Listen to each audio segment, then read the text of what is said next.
Day 14 of 365 Bible Stories. Abram was growing older. God had given him many blessings, a loving wife, land, and many animals.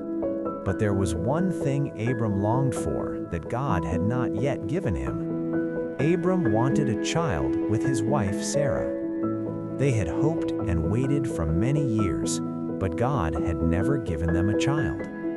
Now their hair was gray and their faces were lined with age.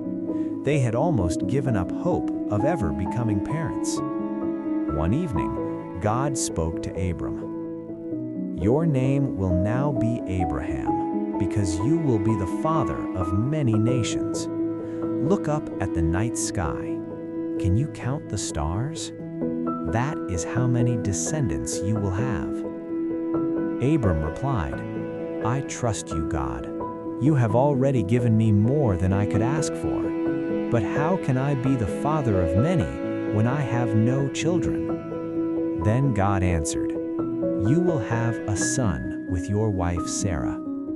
Everything you have will belong to him." Abraham could hardly believe it, but he had faith. He knelt down and thanked God. Join me tomorrow as we continue this journey through the Bible.